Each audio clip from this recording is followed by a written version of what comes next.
The biggest thing I think I see in kids as they kind of move through our Agriscience program is their real world connectedness. So being able to take, something that we talk about in class and have a real world application, a lot of them will come back and say like, hey, I was out this weekend and I noticed like X, Y, or Z, and that like to me is a really important life skill that kids can make those connections. Hello, everybody, and welcome back to Inspiring Teachers, the Honored podcast, where we shine a spotlight on life-changing teachers across the country.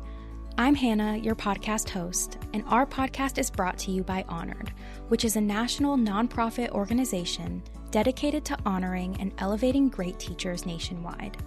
Every month of the school year at Honored, we select an exceptional educator in the United States to be the recipient of the $5,000 Honored National Teaching Award.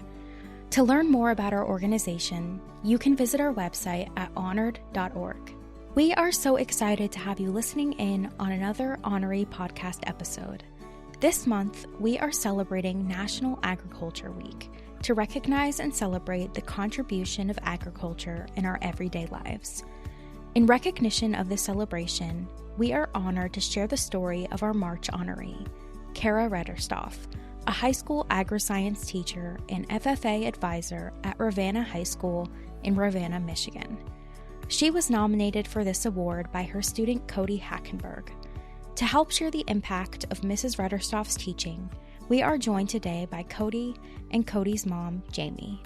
Before we dive into Mrs. Reterstoff's story, we are excited to kick off our Honoree episode with our special segment, Teachers Who Inspired, where we invite individuals to share a story about a teacher who had a lasting impact on their lives.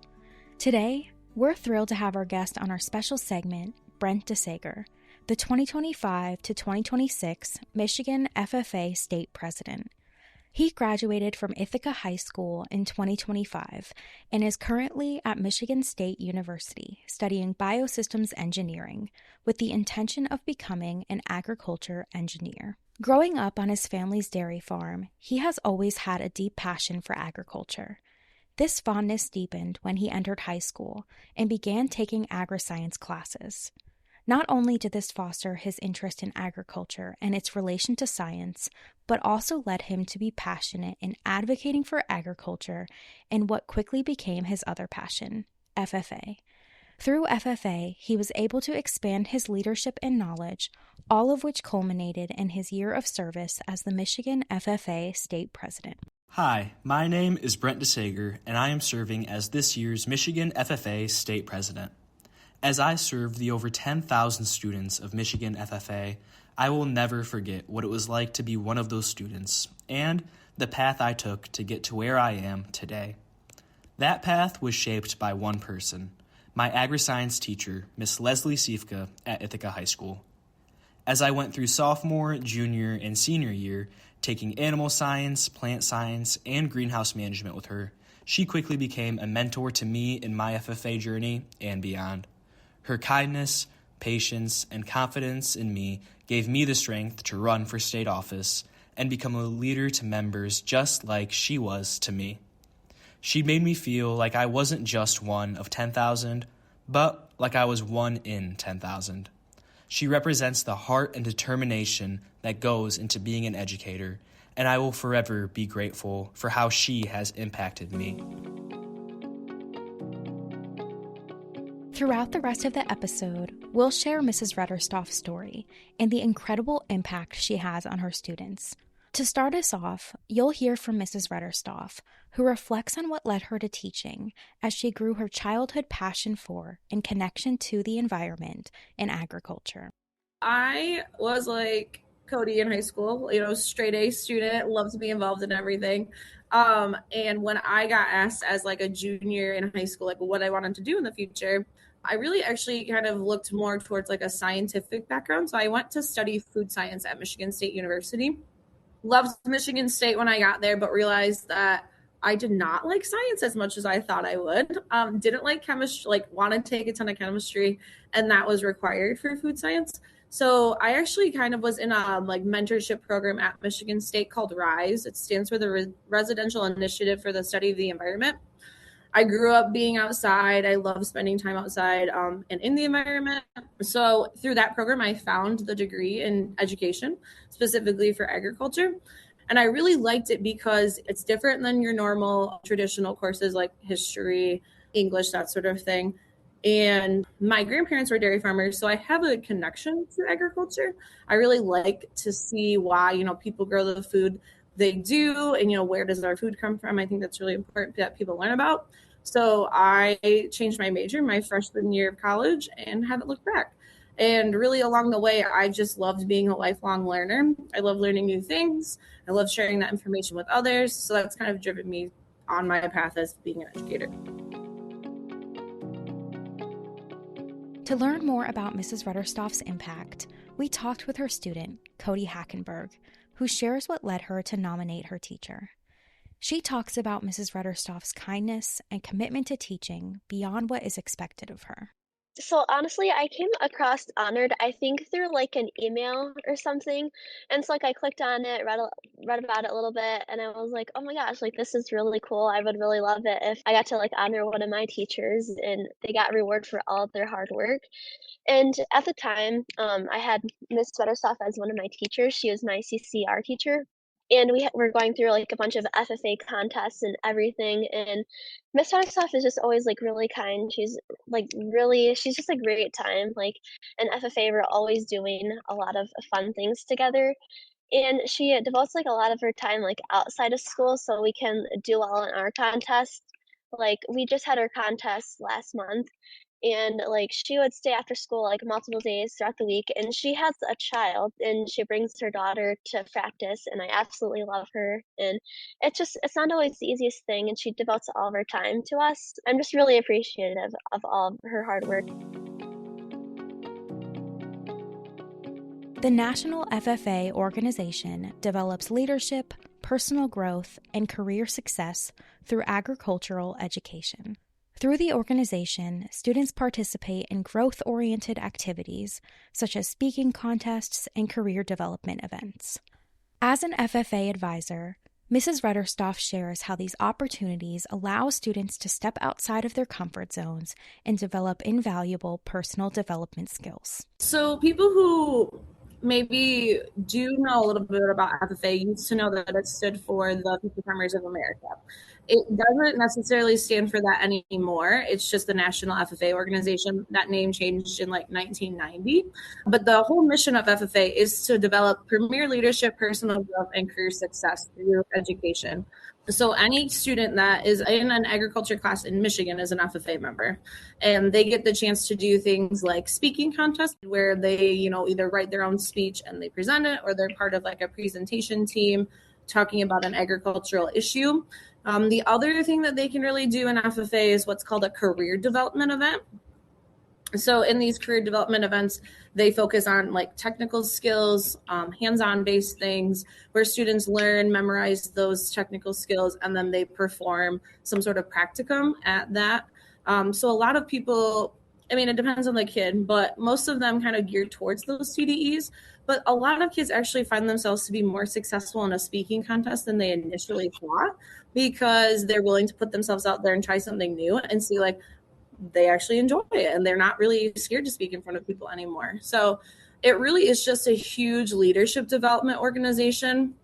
It has roots based in agriculture, but it is expanded a lot over the last 15 to 20 years. It's in urban places. It's not just in rural communities.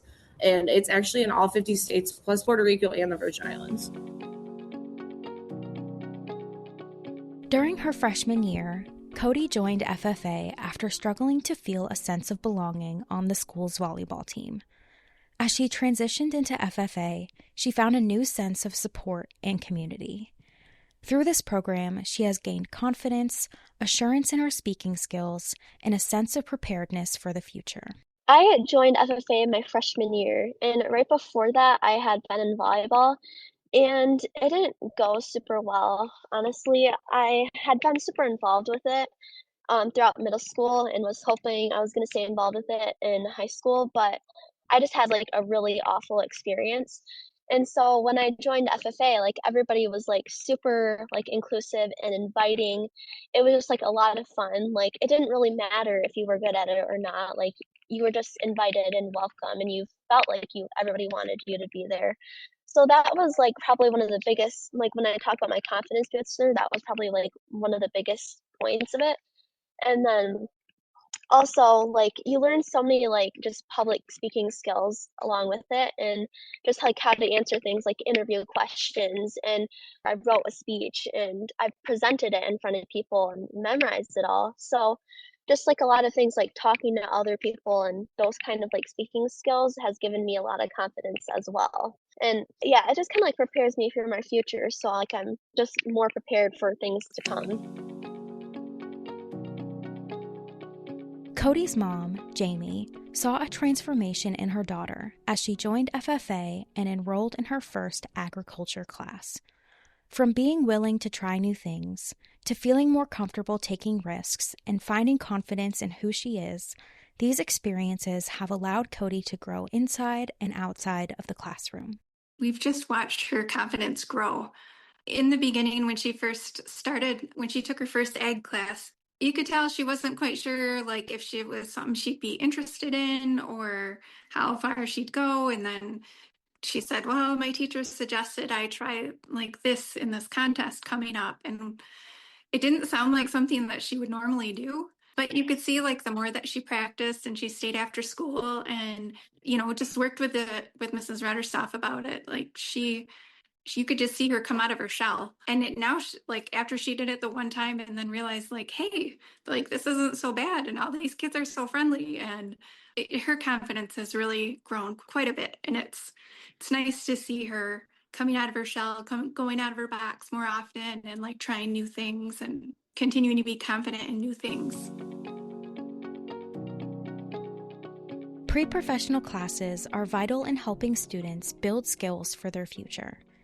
Through Mrs. Reterstoff's Agriscience program, she witnesses the growth of her students in real-world connectedness, collaboration, and team-building skills that lay the foundation that prepares them for life after high school. Being in like these classes, kids either like, I don't know if I really am going to like this or not sort of thing. But I tell kids at the beginning of the classes just to have an open mind and be willing to learn something new every day, right? And to participate. You don't have to like everything that we do, but you're going to learn something regardless along the way. The biggest thing I think I see in kids as they kind of move through our Agriscience program is their real world connectedness. So being able to take, something that we talk about in class and have a real world application, a lot of them will come back and say like, hey, I was out this weekend and I noticed like X, Y, or Z, and that like to me is a really important life skill that kids can make those connections to what they learned in the classroom outside of their lives. And that makes them in the end be a more educated consumer, especially when it comes to agricultural based things. The other thing I see a lot of kids do in class is learn collaboration and team building skills. It's something I tell kids, like, you're going to have to work with people you don't like the rest of your life. So you might as well take this time when there's someone in the room who can help facilitate those hard conversations to learn how to work with others when you don't, things aren't going your way. And always like welcoming people into groups, having that kind of community foundation set so kids know they're welcome. They're not having any, conflicts with kids in class. And if they do, like, they approach me and say like, hey, like, we talk about this, or can I get some help with this? And that's when, it's best that I step in and help them kind of learn how do you have those hard conversations, because they might not have great role models at home to do that too. So those skills really help to prepare kids to be lifelong learners and to leave high school. Like, our goal as teachers in high school, especially here at Ravenna High School, is to help prepare them, to go out and be real world ready adults who can make some change in the world. In addition to her Agriscience courses, Mrs. Reterstoff also teaches a college and career readiness course that has opened new doors for Kodi. Through job shadowing opportunities and career exploration, Kodi has been exposed to career ideas and possibilities that she'd never considered before. College and career readiness like really exposed me to all of the different careers, and ones that I would be willing to explore and ones that I'm just like are not for me. And we also did like a lot of job shadows too, and I job shadowed a teacher, and for a while I was like really like considering maybe potentially becoming a teacher. And I wouldn't say it's like completely out of the loop. Like I'm still kind of like heavily considering it as an option. So yeah, in the end it kind of just helped me like determine like which careers I'd maybe want to take more seriously and which ones are like again just not for me. In crafting the college and career readiness course, Mrs. Reterstoff brought her career and technical education background to ensure students leave high school feeling prepared. Whether they plan to attend college, pursue technical training, or enter the workforce directly, she equips them with practical skills and the confidence to achieve their goals. That class is definitely specific to Ravenna. When I taught at Ithaca Public Schools, I didn't teach that class. So when I got hired at Ravenna, I got a lot of free will and kind of, with having a CTE license and background, got to kind of, think really hard about career and technical education. How does that play into where students are going into the future? And just kind of thinking holistically about what is important for kids to know, like, what did I want to know when I was in high school? And I have these students as 10th graders. So the true point of this class is to really get them to start thinking about, do you have a job, right? If you haven't had a job in the future, what basic job could you get? We do job interview skills. They build a resume. So it's just kind of setting them up for success to take the next step, right? Maybe they do want to apply for a job. Kodi's had multiple jobs since being in college and career readiness, mostly at her own ambition, because she's one of the rare ones where you just turn her loose and you don't have to worry about anything. But that also comes down to critical thinking too, and being willing to explore those opportunities that we talk about in class. The kids their senior year take up personal management and finance class too. So I've worked with that teacher a little bit to kind of, backtrack and see what he's going to teach in that class so they can be set up for success, because when they get into that class, it's more finance heavy focused, talking about how do you manage a bank account and student loans in college. And we do college exploration in here. But I'm seeing a larger trend in kids not being solely sold on going to college currently, which is totally fine. But we also have the conversation of having some sort of certificate or license makes you really marketable when you get out into the real world. So even if you don't want to go to college, you still should think about pursuing maybe a 2-year degree or some sort of certificate program that will help you set up for success, or find some sort of apprenticeship where you can work and gain those skills at the same time and get paid for it. So just giving them the chance to ask questions, right? Because not every parent knows, and it's not a parent's job to know everything. I'm a parent now and I definitely don't know everything, but having those conversations with kids is really important when they, get into high school, so they can start setting themselves up for success and then not leave and think, oh, I should have did this when I was a sophomore or looked into this sooner. In looking to the future, Jamie speaks about how Kodi will carry and build upon the skills she's learned through Mrs. Reterstoff's teaching. Even after she graduates, Kodi knows that she always has someone who will support her on any path she takes. I feel like we've been a little bit spoiled with Kodi. She's always been a really good student. I mean, it's definitely helped prepare her for those things, as far as time management, and teaching her how to be more confident in talking to her teachers and approaching problems when she has them. A lot of times, her dad and I were the last people she'll come to if she has a problem with something at school, just because she's not shy about texting the teacher, emailing them, talking to them in person. She's just really good at that and just gotten better. And she said, how it's gotten her to consider other things that she wouldn't have normally. I think that's good for her. She's talked about, the teaching thing. She's also considered possibly doing something along the lines of horticulture. I'm curious to see what she really will end up doing. She came home the other night and said, oh, delivering pigs, that was the funnest thing I've ever done. So it's been good. Mrs. Reterstoff is passionate about building strong relationships with her students. She leads with authenticity and honesty by sharing her own interests and being transparent about what she notices. She takes the time to know who her students are outside of the classroom and goes out of her way to support them and make them feel seen. really, I think it just comes down to like being 100%, like the person I am as a teacher is not any different than the person I am when I leave the building. And that does come down to sometimes that it's like, yeah, you need to hear the honest truth on some things. And I think a lot of kids value that. Like they might not maybe have something like that at home, or like for them to actually realize like, hey, someone noticed enough to like be honest with me is really valuable. I always start the beginning of my like semesters or new classes with kids, like giving them kind of a basic background presentation on who I am, just like favorite foods, favorite color, like just to kind of show them like I'm a person too. Like I always tell them like I don't live at school. Like when you're little, you think your teacher just sleeps in the building, but I like to go out and also go like to the movies or those sorts of things. So I think it just starts with having those honest conversations and being interested in what they're doing, right? Being kind of attuned to like, how did the basketball game go last night? And having just some in-person conversations, or informal, I should say, goes a long way. In looking to the future, Jamie speaks about how Kodi will carry and build upon the skills she's learned through Mrs. Reterstoff's teaching. Even after she graduates, Kodi knows that she always has someone who will support her on any path she takes.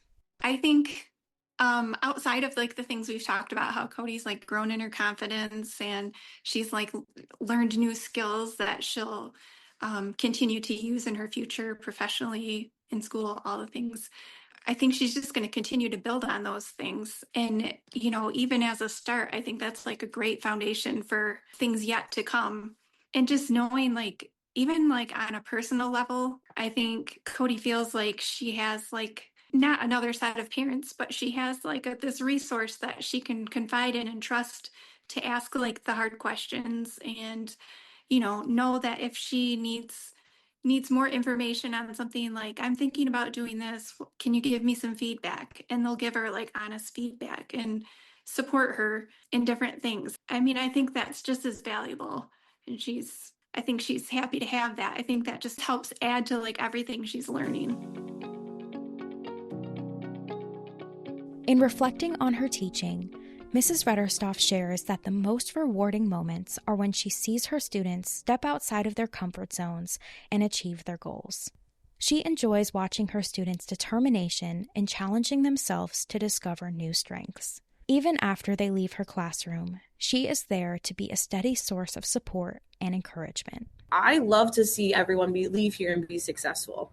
Like Kodi, for example, we literally decided a week before the contest she just did, we're like, hey, you could do your speech from last year. And she was like, oh, okay. And we're like, you think you can have it memorized by Wednesday? And she's like, I think so. And literally came to school on Monday and was like, I have 4 of the 8 paragraphs memorized. And she competed against 10 people and she got 3rd place, probably by just a few points. So to see kids have a desire to want to be successful at something, put in the work, and then be successful is really valuable for me as an educator. And that's like the FFA portion. It even can come in the classroom when, like I said, they make those real world connections, or they were nervous about giving a presentation in class and it went really well. Giving them that solid feedback and encouragement, I think goes a long way. So I really just enjoy my time as an educator.